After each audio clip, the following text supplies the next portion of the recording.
it's Erica from Brains to Beauty, and if you can't tell, I'm bringing you a brush review and demo. And actually, I will be talking about the brushes as I use them in the demonstration featuring the eye look you guys are looking at. This is featuring the Lorac Pro Metal Palette. I do have Gilded on the inner corner and Clover on the lid. I wanted to go with the green shade. I don't ever use green, and I really wanted to use the green. It's so pretty. But let's go ahead and go into the review slash tutorial. To start off, I'm going to go into my NYX eyeshadow base and apply this all over the lid with my ring finger. This will be applied as the base for my eyeshadow, and I do also like to put this under my brows as a primer for my brows. Then I'm going to go in with a Too Faced Semi-Sweet Chocolate Bar Palette, and I'm going to grab the color Peanut Butter and apply this with my Sigma E40 blending brush. This will be a nice transition shade for the colors we've got going on next, because I really don't like to put shimmery shades in the crease if I can avoid it. Then I'm going to go in with my Lorac Pro Metal Palette and grab the shade Clover. And with the first brush of the group, it is the 775M Duet Fiber Shading Brush. I'm going to apply this all over the lid. I really like this brush. It's a really thin brush. It's not as fat as my Sigma E55, but it does a great job at all over lid color. Next, I'm going in with the shade Truffled, again from the Semi-Sweet Chocolate Bar Palette. And this is the 765 Small Angled Shader. And I'm just applying this to the outer third, and I'm just going to blend this up into the crease and then flick it out a little bit on the outer V to give it a little bit more of a wing shape versus that oval outer shape. And just blending this in to deepen up that little smoky eye effect.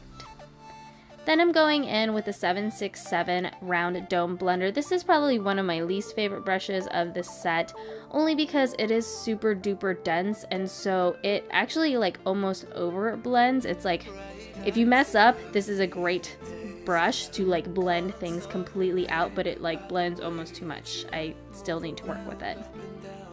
Then the next brush is the 783 Small Tapered Blending, and I love this guy. It reminds me a lot of the Target Up and Up crease brush that I used to have, and I technically still have it, but I don't like to use it very often because they no longer make it. It's a discontinued brush, and I hate using brushes that you guys can't get. Next, I'm going back into the Lorac Pro, and I'm grabbing the shade Onyx, and I'm applying this with that same brush, and I'm applying this to the outer V to concentrate some of that color and really deepen up that outer V. And I'm just doing this very lightly because I don't want this to be completely blacked out. Next, I'm going to go in with my Maybelline Eye Studio Gel Liner in the color Blackest Black, and I'm going in with my 762 Small Angled Liner, and I'm going to apply a wing. And I actually have this brush in the Studio line of bdellium tools, and it is the exact same brush. The only difference is the handle of the color of the handle, and the metal is different, but the brushes are the exact same. So now I have two of my all-time favorite liner brush. Loving it! Next, we're going in with the L'Oreal Voluminous Miss Manga Mascara. I have been so in love with this. It is amazing. It's probably my favorite mascara right now. Then I'm going in with my Maybelline Baby Skin, and we are going to prime the face, but then I realized like very soon into priming that I didn't clean my under eye area, and the eyeshadow fallout was mixing with my primer, so I had to stop and do some cleanup. So here I'm using Target Up and Up makeup remover and some Q-tips, and I'm just cleaning up any of the fallout and also the liner underneath. And then I'm going back in and priming again because I don't really want shiny shimmery shadow in my primer. I don't know about you guys. Then going with my L'Oreal True Match Foundation, and I'm applying this all over the face, and I'm using this 957 Precision Kabuki. I didn't know this was a cheek brush. Epic super fail. When I saw Precision Kabuki on the box, I assumed it was a foundation brush. And the first time I used it, I was not impressed. I was very sad. But after the third and fourth time, after it had gotten a little dirty, it actually is an amazing foundation brush. I love it a lot now that it's dirty. I like it dirty. Like, if you use it clean, it's not so great. But turns out when I was editing this video and looking up the brushes, that's when I realized it said cheek on it. It's for powder products. Fail. But it works great for a foundation, and it works great for blush. So, lesson of the day. probably should have Googled it because the box did not have a ton of information. It just had the names of the brushes, and nowhere on there does it say cheek. It just said Precision Kabuki. Anyway, we've moved on. We are now on to the 948 Slanted Foundation. This is the actual foundation, but because I like Kabuki, I use that foundation, and I actually use this to blend out my concealer, which here is the Maybelline Fit Me, you know, my typical standard concealer, like my all-time favorite, actually. Y'all know I use it all the time, and I actually really like this foundation brush. It's a great foundation brush. I prefer to use Kabuki brushes or sponges versus the flat foundation brush, but man, this thing is awesome for concealer because it actually helps clean up under the eyes. It gets you a nice, really sleek precision line under your liner with this brush because of the angle that it has on that foundation brush. So if you didn't do the makeup cleanup like I did, if you don't want to, you can actually use this, as you can see here, to clean the lower lash line area and just use this brush. It was awesome. And it does a really great job, and it doesn't streak, and I just feathered everything out. Then I'm going to go in and set everything with the NYX Banana Powder. Y'all know I love this, and I am using the Tapered Powder brush from bdellium, and holy crap, this brush is amazing. I don't know why this makes such a difference, but it totally does a way better job at preventing creasing under the eyes. And it's the brush. It's 100% the brush. It's totally amazing. And then I went ahead and reused the brush again to set the rest of my face with my regular BH Studio Pro powder. And it's legit my favorite powder brush now. Like, you guys have no freaking clue. It's an amazing powder brush, hands down. Then I'm gonna quickly fill my brows. I already have a tutorial on that, so I'm not gonna do that here. But I am going back into the Too Faced with Coconut Cream, and I'm doing a little bit of brow highlight after doing my brows. Yes.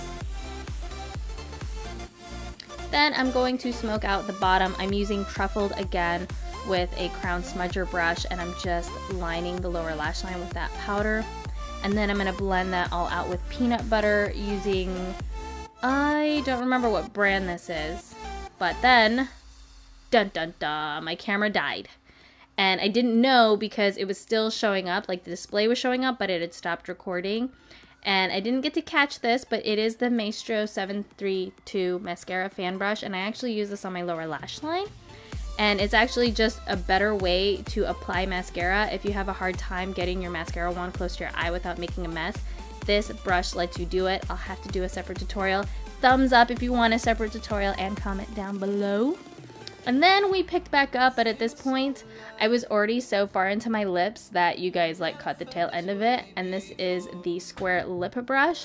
And the brush is actually really amazing. The lip gloss I used was not so much. It didn't work so well with this brush. This brush was better with other products. And of course I wanted to do an ombre lip, so I added 2 different colors. Both of these are Gerard Cosmetic lip glosses, but I'll be honest, I was not too impressed, so we'll just leave it at that. So that is it. I hope you guys enjoyed this look, and I hope you guys enjoyed the tutorial and the brushes. As you guys saw, I pretty much love every single brush. Some of them I could do without. They are probably not going to be part of my regular collection, but I will say I've had these brushes for 2 weeks now, and I pretty much use almost all of them daily. You guys know I love bdellium tools. I already have some bdellium tools because I really like bdellium tools. And so if you guys want to check them out, I will link them down below. They are doing, I think it's either 10% off or 20% off for the month. It's just like a blanket coupon code. I don't get anything for it. Also, this is not a sponsored video. They did send these to me for review, but I am not getting paid in any way, shape, or form. However, bdellium tools, if you want to pay me, I am okay with that because I love your products. Anyway, that is it. If you guys like this, of course, make sure to thumbs up if you haven't already. Comment down below what you guys want to see next as far as tutorials and what you guys thought of my look and of these brushes. And that is it. Also, what do you guys think of this light without having the backlight? Let me show you.